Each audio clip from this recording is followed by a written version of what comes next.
자, 여러분 오늘 본문은 이제 예수님께서 본격적으로 이제 재판을 받는 그런 장면들을 우리가 다루게 됩니다. 겟세마네 동산에서 예수님이 잡히셨을 때 제자들은 다 도망가 버렸죠. 나는 아니죠라고 당당하게 그렇게 예수님께 나는 배반하지 않을 거라고 그렇게 이야기를 했지만 막상 이제 예수님께서 잡혀가게 되어지자 제자들은 다 도망가게 되어집니다. 그래서 예수님은 쓸쓸히 혼자서 무리에게 잡혀 이제 대제사장의 집으로 끌려가고 있지요. 하지만 다 도망간 것은 아니었습니다. 저 멀리에서 어떤 한 사람이 예수님을 따라오고 있었었죠. 여러분 그가 누구였습니까? 바로 베드로였죠. 여러분 54절 한번 볼까요? 54절 같이 한번 읽어보겠습니다. 시작. 베드로가 예수를 멀찍이 따라 대제사장의 집 뜰 안까지 들어가서 아랫사람들과 함께 앉아 불을 쬐더라. 네, 모든 제자들은 다 예수님을 버렸지만 나는 예수님을 절대 버리지 않겠습니다 라고 말했던 이 베드로는 자신의 고백처럼 예수님을 떠나지 아니하고 예수님을 끝까지 따라오고 있죠. 근데 여러분 54절에 눈에 띄는 단어 하나가 있습니다. 어떤 단어입니까? 멀찍이라는 단어이죠. 멀찍이. 멀찍이라는 말이 무슨 말이에요? 멀리서라는 말이겠죠. 베드로는 누구보다도 예수님을 사랑합니다. 그리고 예수님을 존경합니다. 그래서 예수님을 따라가기는 합니다. 하지만 예수님께 가까이 나아가서 예수님을 따라가다 보면 예수님처럼 자기도 십자가를 질 것 같아서 자기도 고난을 받을까 봐 두려워하여서 어떻게 해요? 멀찍이 거리를 두며 예수님을 따라가는 그런 베드로의 모습을 볼 수가 있습니다. 여러분 이 베드로의 모습 속에서 우리는 우리의 모습들을 발견하게 되어지죠. 여러분 여기에 계신 여러분 모두도 다 예수님을 사랑합니다. 그리고 우리 모두도 다 예수님을 믿습니다.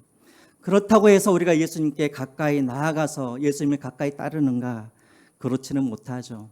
예수님을 가까이 따르게 되어지면 나도 예수님처럼 십자가의 그런 고난을 받을까 봐, 혹시라도 내 삶 속에서 희생을 요구하시고 손해를 끼칠까 봐 우리도 베드로처럼 멀찍이 거리를 두고 우리도 예수님을 따라가는 우리의 모습들을 보게 되어집니다.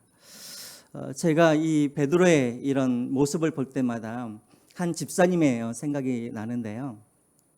제가 전에 다녔던 교회는 이제 매해 여름 때마다 이제 의료 단기 선교를 그렇게 떠나게 됩니다. 이 의사들과 함께 이제 또 어린 사역하는 사람들과 함께 이제 같이 떠나는데요. 제가 이제 일주일 동안 이제 한 그 안수 집사님 이제 직업이 의사인데요. 그분과 이제 한 주일 동안 그렇게 지내면서 이런저런 이야기를 하는데 한 번은 그 집사님이 저한테 이런 고백을 하는 거예요. 자기 고백을. 목사님, 저는 예수님을 잘 믿고 싶고 열심히 믿고 싶은데 근데 두려워서 사실은 예수님을 잘 못 믿겠습니다. 그러는 거예요. 그래서 왜 예수님을 믿는 게 그렇게 두렵습니까? 했더니 예수님을 잘 믿고 내가 믿음이 점점 자라서 정말 내가 예수님과 더 가까워지면 혹시라도 예수님께서 나보고 이제 의사 그만두고 선교사로 나아가라 라고 그렇게 내게 요구하실까 봐 내가 그래서 예수님을 내가 깊이 있게 내가 예수님을 믿을 수 없다라고 그렇게 이야기를 하는 거예요. 지금 이 상태가 너무 좋다라는 거예요. 돈도 잘 벌고 또 가족들과도 화목하게 지내고 그리고 또 무엇보다도 예수님을 떠나는 것도 아니고 주일마다 가족들과 같이 하나님께 예배도 드리고 지금 이 상태가 딱 좋다라는 것이죠. 그런데 예수님과 더 가까워지고 내 믿음이 좀 더 깊어져서 예수님께서 혹시라도 너희들 다 버리고 선교사로 떠나라 라고 할까 봐 두려워서 예수님 가까이 못 가겠다라는 거예요. 여러분 이런 마음 이해가 되시죠? 저도 여러분 젊었을 때 그런 마음이 있었어요. 예수님을 막 믿자마자 엄청나게 믿음이 막 뜨거워지고 예수님을 사랑하게 되어지는데 그런데 이제 예수님을 믿으면 믿을수록 제 안에 어떤 두려움이 있냐면 혹시라도 예수님이 너도 나처럼 십자가의 길을 가라 할까 봐 항상 예수님과 멀찍이 거리를 두고 예수님을 쫓아갔던 그런 기억이 있습니다. 결국은 너무 가까이 가가지고 저도 목사가 되긴 했지만 그렇다고 해서 여러분 가까이 예수님을 쫓아간다 그래서 예수님이 아무에게나 그렇게 선교사를 헌신해라 뭐 고난을 당하라 그렇게 말씀하지는 않으세요. 우리가 예수님을 믿을 때 정말 중요한 것은 무엇이냐면 내가 얼마나 예수님을 오래 믿는가 이게 중요한 것이 아닙니다. 정말 중요한 것은 무엇이냐면 예수님과 나와의 거리인 것이죠. 내가 예수님과의 얼마나 그런 거리감을 두고 내가 예수님을 쫓아가느냐, 이것이 중요한 것이죠. 내가 10년을 예수님을 믿고 20년을 예수님을 믿고 이게 중요한 것이 아니라 내가 예수님과 가까이 예수님을 쫓아가 그 예수님을 따르는 이것이 진정으로 중요한 거라는 것입니다.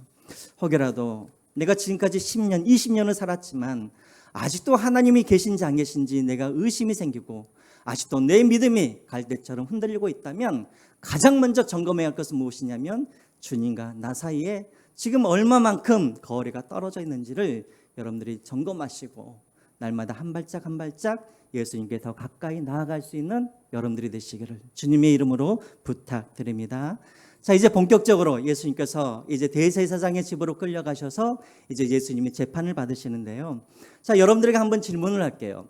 예수님께서 한밤중부터 이제 새벽까지 재판을 받으시는데 여러분들이 생각하셨을 때 예수님이 몇 번의 재판을 받으셨을 거라 생각이 드세요? 몇 번 정도? 사복음서를 다 통틀어 보면 예수님께서 몇 번 정도 재판을 받으셨을 거라 생각되십니까? 한 3번? 네? 3번? 네, 조금 더 얹으십시오. 4번? 아닙니다. 몇 번? 5번? 네, 아니에요. 몇 번? 5번? 몇 번? 6번. 6을 안 하시고 또 7로 넘어가시네. 6번이에요. 6번. 그러니까 사복음서를 다 우리가 정리를 해보면 예수님께서 3번의 정교재판과 그 3번의 로마 재판에 서는 것을 우리가 확인할 수가 있어요. 첫 번째로는 언제냐면 대제사장에게 끌려가서 그때 당시에 그 증경 대제사장, 전 대제사장이었던 안나스로부터 먼저 재판을 받고, 두 번째로는 당시 실세였던 대제사장이었던 이제 안나스의 사위였던 가야바에게서 또 재판을 한번 받고, 마지막으로 사내들인 공회에서 많은 사람들 앞에서 또 이렇게 재판을 받습니다. 그리고 나서 예수님이 이제 어디로 이렇게 넘겨지게 되냐면 이제 로마 재판으로 그렇게 넘겨지게 되어지죠. 그래서 먼저 또 누구 앞에서 서게 되어지냐면 빌라도 앞에 먼저 서게 되어지죠. 그러다가 빌라도가 또 예수님을 누구에게 넘겨요? 헤롯 왕에게 또 다시 넘겨져요. 그리고 헤롯이 다시 누구에게? 빌라도에게. 그래서 여러분, 우리가 짧은 그 시간이지만 예수님은 무려 몇 번이나 신문을 받으시냐면 6번이나 신문을 받으시고 재판을 받게 된다라는 것입니다. 그런데 문제는 무엇이냐면 이 모든 재판들이 다 불법으로 행해졌다라는 거예요. 불법. 왜 불법인가? 당시에 그런 유대인들의 그런 법을 보면 첫 번째로 죄인들을 재판을 할 때는 월요일부터 목요일까지 재판이 하도록 되어 있습니다. 다시 말하면 금요일에는 안식일을 앞두고 있기 때문에 금요일에는 재판을 할 수가 없게 되어 있어요. 또 두 번째로 절기 때는 재판을 할 수가 없습니다. 그런데 지금 이때는 어떤 절기예요? 6월절이죠. 그리고 금요일이죠. 안식일을 앞두고 있죠. 그러함에도 불구하고 지금 재판이 진행되고 있다라는 것입니다. 또 재판을 할 때에는 항상 피고인에게는 누가 있어야 되냐면 변호인이 있어야 돼요. 그런데 우리가 예수님을 보면 예수님을 변호해 주는 사람이 아무도 없죠. 그런 중에 재판이 이루어지고 있었다라는 것입니다. 그 외에도 여러 가지 많은 그런 불법적인 요소가 있었지만 이 대제사장과 종교 지도자들이 속히 예수님을 빨리 죽이기 위해서, 안식일에 오기 전에 예수님을 죽이기 위해서 지금 재판을 속행하고 있는 것이었죠. 자, 이렇게 무리하게 이 재판을 하다 보니 어떤 문제가 생기냐면 55절과 56절과 같은 이런 문제들이 또 생기게 되었습니다. 여러분, 55절과 56절 우리 같이 한번 읽어볼까요? 시작. 대제사장들과 온 공회가 이는 예수를 쳐서 거짓 증언하는 자가 많으나 그 증언이 서로 일치하지 못함이라. 여러분, 55절을 한번 보십시오. 이 사람들이 재판을 할 때 어떤 목적을 가지고 재판을 하고 있었냐면 예수를 죽이려고 재판을 열었다라는 거예요. 여러분, 혹시 요즘에도 그런 말이 있죠. 표적수사란 말이 있죠. 표적수사. 지금 대제사장과 종교 지도자들이 표적수사를 하고 있는 거예요. 예수님이 증거가 있어서 예수님을 죽이려고 하는 것이 아니라 예수님을 죽이기 위해서 먼저 예수님을 잡아놓고 증거를 찾기 시작했다라는 거예요. 그러니까 여러분, 증거가 있었겠습니까? 증거가 없었겠습니까? 증거가 없지요. 또 그래서 대제사장들이 많은 사람들에게 증언을 하라고 데려오긴 하지만 서로의 증인이 서로가 증언이 맞아 들어가지를 않는 거예요. 자, 그 예가 어디에 나와 있냐면 58절과 59절에 그 예가 나와 있습니다. 58절을 제가 한번 읽어볼게요. 우리가 그의 말을 들으니 손으로 지은 이 성전을 내가 헐고 손으로 짓지 아니한 다른 성전을 사흘 동안에 지으리라 하더라 하되, 59절입니다. 그 증언도 서로 일치하지 않더라 라고 되어 있습니다. 자, 무슨 말입니까? 자, 대제사장이 어떤 증인을 하나 세웠습니다. 이 사람이 어떤 문제를 가지고 지금 예수님을 고소하고 있냐면, 예수님이 자기 손으로 저 헤롯 성전을 무너뜨리겠다라고 했습니다. 자, 이렇게 말을 하는 거예요. 자, 왜 성전 이야기를 꺼내냐면, 성전을 무너뜨린다라는 것은 이것은 신성모독한 죄가 해당되는 거 아니겠습니까? 그래서 예수님을 신성모독죄로 고소하기 위해서 예수님이 성전을 허물겠다라고 이야기를 했다라고 증언을 하고 있는 거예요. 자, 그런데 여러분에게 한번 질문을 할게요. 예수님께서 한 번이라도 저 헤롯 성전을 내가 무너뜨리겠다라고 말씀하신 적 있습니까? 없습니까? 여러분들도 잘 모르시겠어요? 자, 예수님께서 내가 저 헤롯 성전을 내가 내 손으로 무너뜨리겠다고 말씀하신 적 있으세요? 없으세요? 있는 것 같기도 하고, 요한복음 2장에 분명히 있는 것 같은데, 예수님께서 말씀하신 그 성전은 건물 성전을 말씀하시는 것이 아니라 이 성전은 무엇을 말씀하시는 거예요? 자기의 몸이라고, 육신이라고 말씀하고 계시는 것이죠. 그러니까 예수님께서는 자기의 몸을 허시겠다는 것이지, 눈에 보이는 헤롯 성전을 예수님께서 허물겠다고 말씀하신 것은 아니에요. 자, 그러니까는 그 옆에 있던 사람들도 아닌데, 그때 예수님께서 저 눈에 보이는 성전에 대해서 이야기한 것이 아니라 자기 몸에 대해서 이야기를 하는 것 같은데 하면서 서로의 말이 맞아요, 틀려요? 말이 서로 안 맞는 거예요. 그러니까 59절에 뭐라 그럽니까? 서로의 증언이 일치하지 아니하였더라라고 그렇게 이야기가 되어 있는 거예요.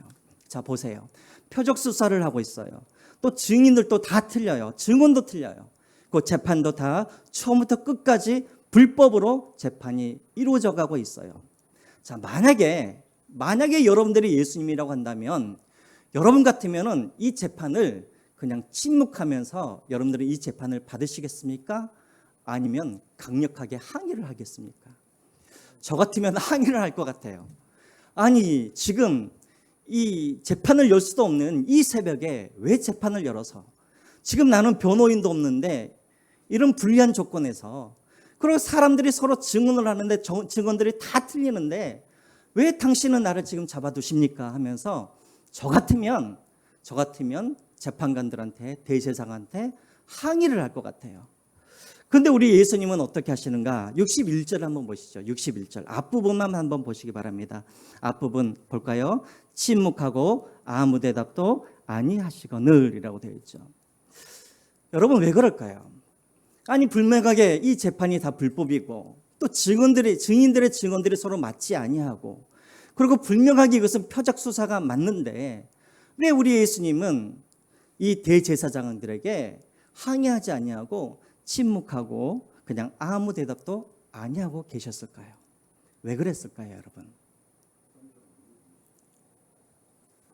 성경에 기록된 것을 이루기 위해서, 그렇죠? 하나님의 뜻을 이루기 위해서, 하나님의 말씀을 이루기 위해서. 그렇습니다.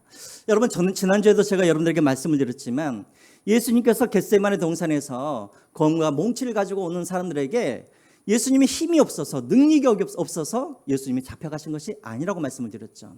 예수님은 충분히 신적인 능력을 가지고, 그리고 천군 천사를 예수님께서 동원하셔서 예수님은 충분히 그 사항들을 예수님께서 정리하시고 도망갈 수도 있었어요. 그럼에도 불구하고 예수님께서 잡히신 이유는 무엇이냐면 성경의 말씀을 이루기 위해서 그러셨던 것이죠. 여러분, 마찬가지입니다. 오늘 재판장에서도 예수님께서 불법적인 것을 다 알고 계셨고, 그리고 서로의 증언들이 맞지 않는다는 것을 다 알고 계셨지만, 하지만 예수님께서 침묵하신 이유가 무엇이었냐면 무엇을 이루기 위해서? 성경의 말씀을 이루기 위하여서, 다시 말하면 하나님의 뜻대로 되어지기 위하여서 예수님은 말씀하지 않고 침묵하셨다라는 것입니다. 예수님이 할 말이 없어서가 아니라, 예수님이 억울하지 않아서가 아니라, 예수님이 죄가 있어서가 아니라 누구의 말을 이루기 위하여서? 하나님의 말씀을 이루기 위하여서 예수님은 침묵하고 계셨다라는 것입니다. 왜요? 그래야만 예수님께서 십자가를 지실 수 있기 때문에 그런 것이죠. 여러분, 십자가 외에 다른 어떤 방법이 있었다면, 우리 인간들을 구원할 다른 어떤 구원의 방법이 있었다면, 우리를 죽음에서 생명으로, 우리를 어둠에서 빛으로 인도할 수 있는 다른 방법이 있었다면 예수님께서 잡히지 않으셨겠죠. 예수님께서도 할 말을 다 하셨겠죠. 하지만 십자가 외에는 우리를 구원할 다른 방법이 없기 때문에, 십자가 외에는 우리를 죄에서 구원할 수 있는 다른 방편이 없기 때문에 예수님은 할 말도 있지만, 억울하지만 예수님은 말씀하지 아니하시고 도살장에 끌려가는 그런 어린 양처럼 예수님은 침묵을 하셨다라는 것입니다. 여러분, 십자가의 길을 걸어간다는 게 무엇일까?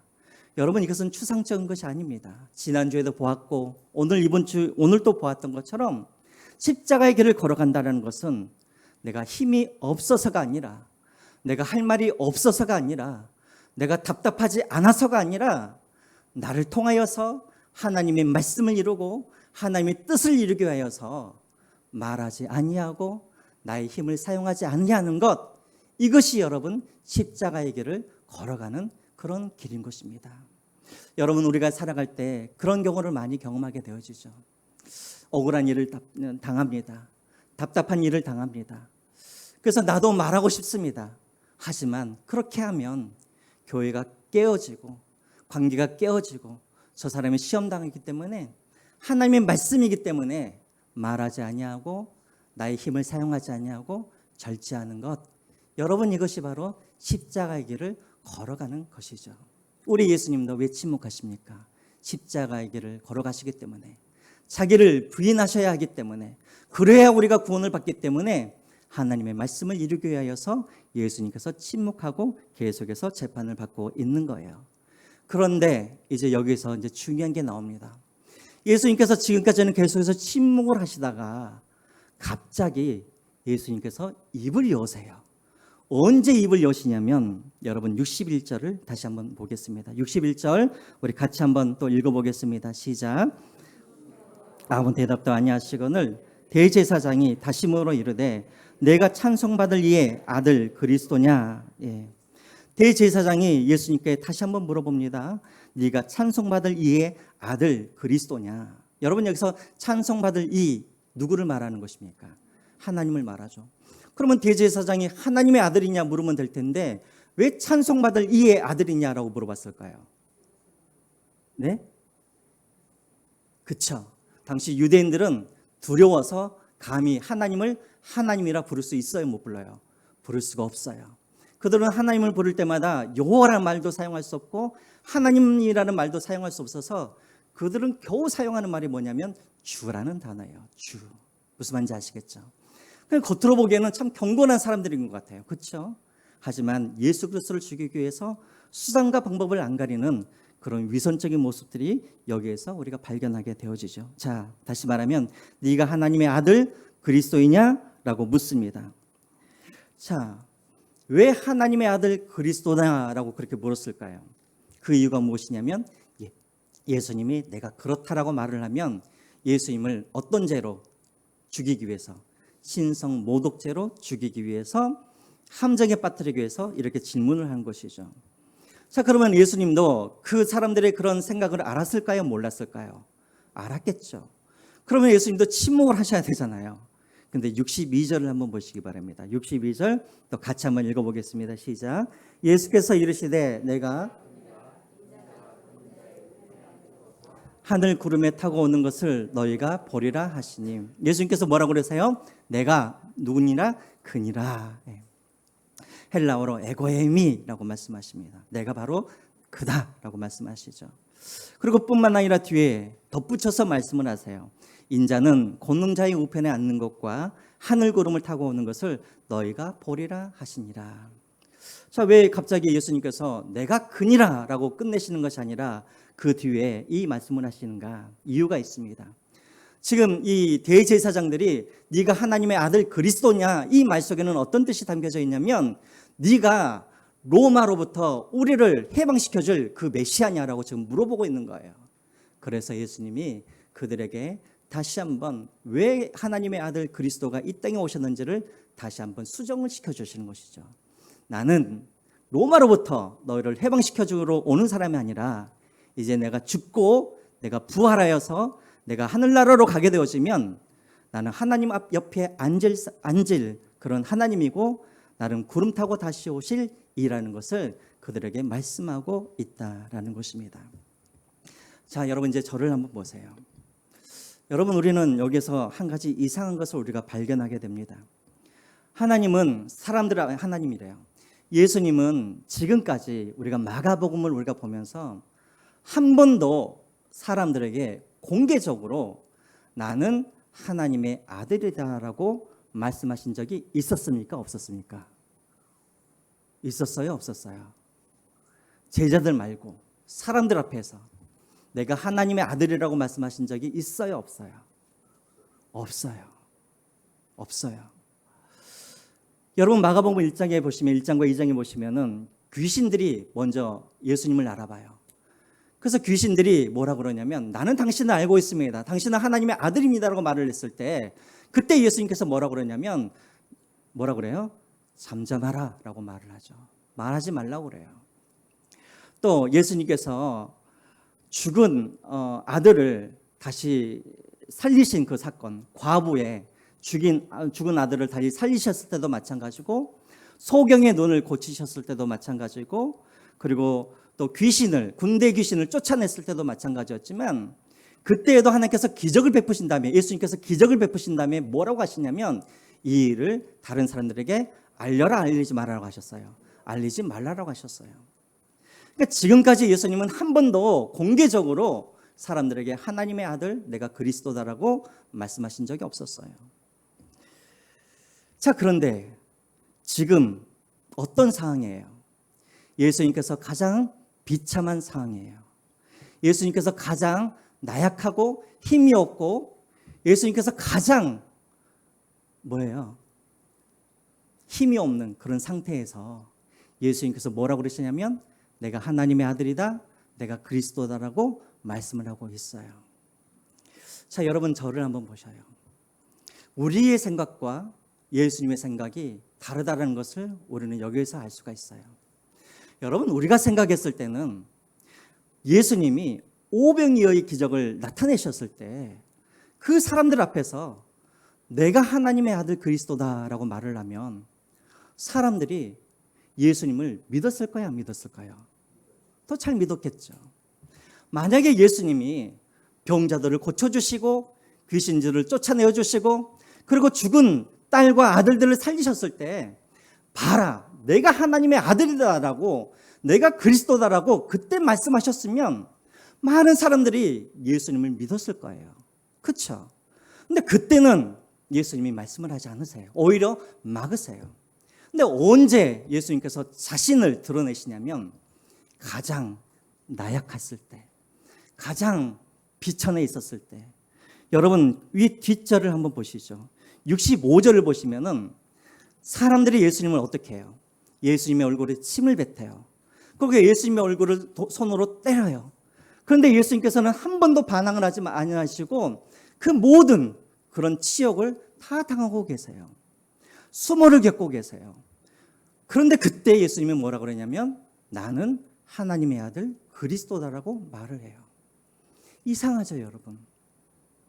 오병이어의 기적을 보여줬을 때 그때 말씀을 하셨으면 많은 사람들이 하나님의 아들이라고 그렇게 시인을 했을 텐데 왜 예수님은 십자가를 지시기 전에 아무 힘도 없고 비천하고 모욕을 당하고 조롱을 당할 때 그때서야 예수님이 내가 하나님의 아들 그리스도라고 말씀을 하셨냐는 거예요.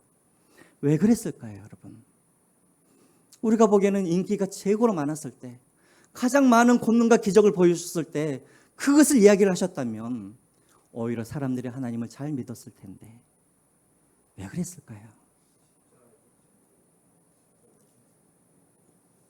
그렇죠. 예수님이 하나님의 아들이라는 그 증거를 가장 잘 보여줄 수 있는 그것은 오병이어의 기적이 아니라는 거예요. 죽은 자를 살려내는 그것이 아니라는 거예요. 귀신을 쫓아내는 그런 사건이 아니라는 거예요. 예수님이 하나님의 아들이라는 가장 확실한 증거는 무엇이냐면 뭘까요? 십자가와 부활이라는 거예요. 여러분, 오병이어의 기적은요, 사단도 모방할 수가 있는 일들이에요. 귀신을 쫓아내고 그리고 죽은 자를 잠깐 한시적으로 살려낼 수 있는 이런 일들은 사실은 사단도 모방하고 할 수 있는 일이에요. 그러나 사단도 그리고 어떤 위대한 사람들도 할 수 없는 일이 무엇이었냐면 바로 십자가에서 못 박고 그리고 부활하시는 이 일은 하나님의 아들이신 예수 그리스도만이 이 일을 하실 수가 있기 때문에, 그래서 우리 예수님은 인기가 가장 절정일 때가 아니라 가장 조롱받고 멸실당하고 그 십자가의 그런 길을 걸어가기 직전에 자기를 하나님의 아들 예수 그리스도라 그렇게 소개하고 있었다라는 것입니다. 사랑하는 성도 여러분, 이것은 우리에게 주는 그런 메시지가 있습니다. 우리가 생각했을 때는 언제 여러분들이 가장 전도가 잘 되고 언제 여러분들이 가장 예수 그리스도를 잘 증거할 거라고 여러분들은 생각이 되세요? 내가 성공하고 내가 부자가 되고 내가 잘 나갈 때, 그때 예수 그리스도를 우리가 증거하면 우리가 생각했을 때는 사람들이 예수님을 잘 믿고 그리고 내가 믿는 그 예수에 대해서 궁금할 거라고 우리는 생각을 해요. 사실은 이것은 저의 고백이지만 저도 20년 전에 제가 청년부 사역할 때 저도 그렇게 사역을 했어요. 대학생들한테, 우리 학생들한테 너네들 성공해야 할 이유가 있다. 너희들이 명문대에 들어가고 너희들이 의사가 되고 변호사가 되고 너희들이 국회에 들어갈 이유가 있다. 너희들이 성공을 해야 너희들이 믿는 그 예수 그리스도를 사람들이 부러워하면서 그들도 관심을 갖고 그들도 그 예수를 믿고 싶어 할 것이 아니냐. 근데 너희들이 가난하게 살고 그리고 너희들이 세상에서 너희들이 조롱당하고 너희들이 세상에서 그렇게 나호자처럼 살면 누가 너희들이 믿는 그 예수를 믿고 싶겠느냐. 그래서 성공해라. 기도해라. 예배 잘 드려라. 그래서 성공해서 하나님께 영광 돌려라. 저도 그렇게 20년 전에 설교를 했었어요. 저만 그렇게 설교했던 것이 아니라 그때 당시에 유명한 모든 목사님들은 다 그렇게 설교를 했어요. 그때 당시 가장 그렇게 잘 설교했던 사람이 전병훈 목사였었죠. 성공해서 하나님께 영광 돌려라. 성공해서 돈 많아서 그래서 하나님을 전하면 사람들이 믿을 거 아니냐라고 그렇게 이야기를 했다라는 거예요. 근데 여러분, 제가 이제 목회를 하면 할수록 그리고 이제 성경을 알아가면 알수록 그런 설교가 얼마나 사악한 설교이고 얼마나 사악한 복음이고 얼마나 변질된 복음이고 세속적인 복음인지를 제가 알게 되었다라는 거예요. 여러분, 우리가 성공을 해야 그 성공을 통해서 예수 그리스도가 증거되어야 예수 그리스도의 복음이 더 잘 증거될까요? 아니요. 그런 건 아닌 것 같아요. 여러분, 강남을 가보세요. 강남에 가보면 권력 있는 사람들이 다 교회를 다녀요. 돈 많은 사람들이 교회를 다 다니고 있어요. 성공한 사람들이 다 교회를 다니고 있어요. 그럼 그런 교회를 통해서 오늘날 한국교회에 그런 교회를 통해서 영광을 받고 있느냐? 아니요. 오히려 그런 교회를 통해서 오히려 한국교회가 더 욕을 먹고 있는 것을 보게 되었습니다. 언제 예수 그리스도께서 그리스도의 능력이 십자가의 능력이 가장 잘 증거되어지냐면 우리가 약할 때, 우리가 연약할 때, 그래서 우리의 연약함을 통하여서 그 십자가가 드러나고 예수 그리스도의 능력이 나타날 때, 그때 예수님이 가장 잘 드러나고 증거되는 것을 우리가 보게 되어집니다. 우리가 살다 보면 세상 사람들이 이럴 때가 있어요. 너는 예수를 믿는다고 하면서 왜 그렇게 사느냐? 왜 예수를 믿는다 그러면서 안 걸릴 병에도 걸리고 왜 예수를 믿는다고 하는데 그렇게 가난하느냐? 그러함에도 불구하고 다시 오실 그 예수 그리스도를 바라보면서 누구보다도 내가 부유하게 살고 누구보다도 내가 기뻐하게 살고 비록 내가 질병을 갖고 있을지라도 내가 감사하면서 살게 되어질 때 사람들은 그런 연약함을 통하여서 예수 그리스도를 보게 되어진다는 것입니다.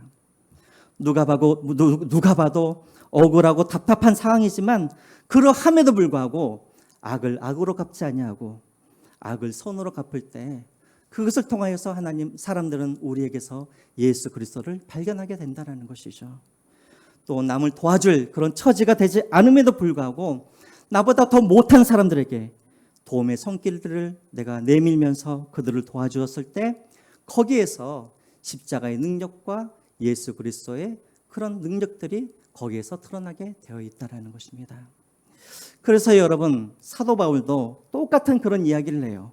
고린도전서 12장 9절과 10절 말씀입니다. 우리 같이 한번 읽어볼까요? 고린도전서 12장 9절과 10절 말씀 같이 한번 읽어보겠습니다.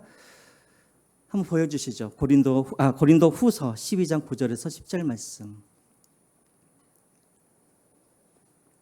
없나요? 제가 읽겠습니다.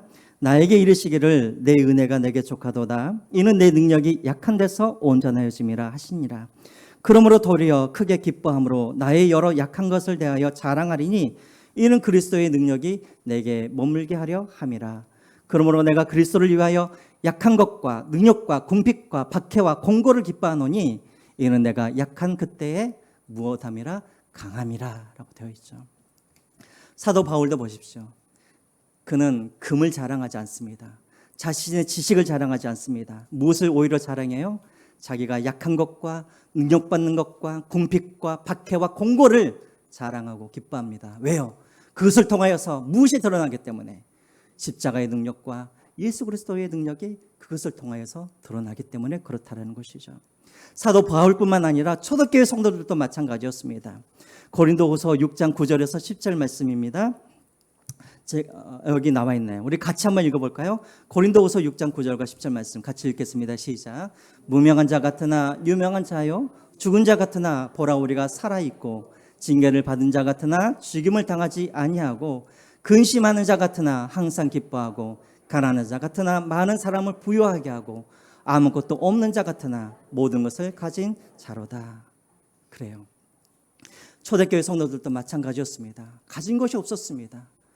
그들은 종들이었고 노예였고 사회에서 아무것도 가진 것이 없는 그들이었지만, 그래서 세상 사람들이 보기에는 그들은 무명한 자들 같았고 죽어가는 자들 같았고 그들은 근심하는 자와 같았지만, 그러나 그들은 다시 오실 그 예수 그리스도를 바라보면서 그들은 무명한 자 같으나 유명한 자와 같이 살았고, 죽은 자 같았으나 그들은 살아있는 사람들처럼 그렇게 살았었고, 그리고 그들은 근심 많은 자와 같았으나 그들은 항상 기뻐하고, 가난한 자 같았으나 오히려 많은 사람들에게 베풀면서 부요한 그런 삶들을 살아갔다라는 것입니다.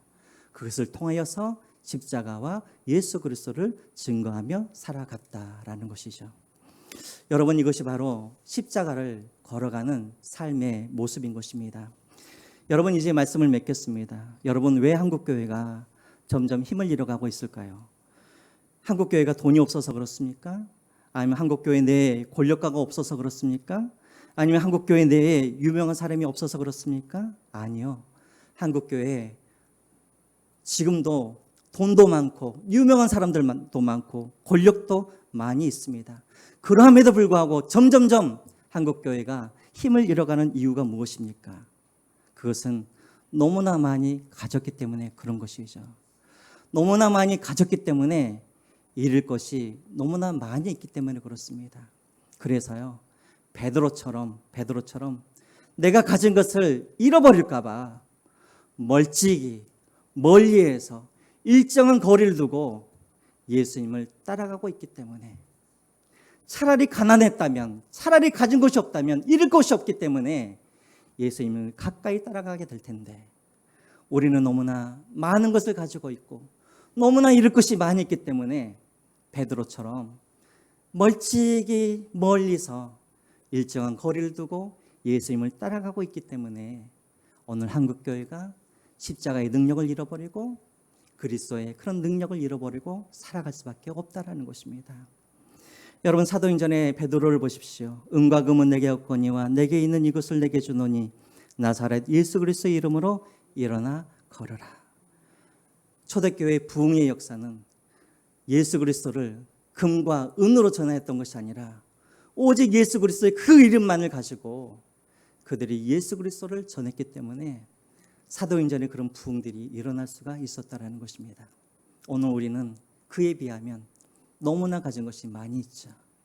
너무나 부하고 너무나 힘이 많이 있고, 그래서 두려워서 주님을 멀리서 주님을 따라가고 있기 때문에 오늘 우리는 힘을 잃어가고 있는 것입니다. 다시 한번 여러분, 이번 한 주간 살아가실 때 예수님과 나와의 그런 거리는 어느 정도인지를 한번 점검해 보시고, 갑자기 가까이 가라는 말 하지 않겠습니다. 날마다 한 발자국만 더, 한 발자국만 더 주님께 가까이 나아가시고, 그래서 십자가의 길을 걸어가심으로 예수 그리스도를 증거하며 살아가실 수 있는 여러분들이 되시기를 주님의 이름으로 부탁드립니다.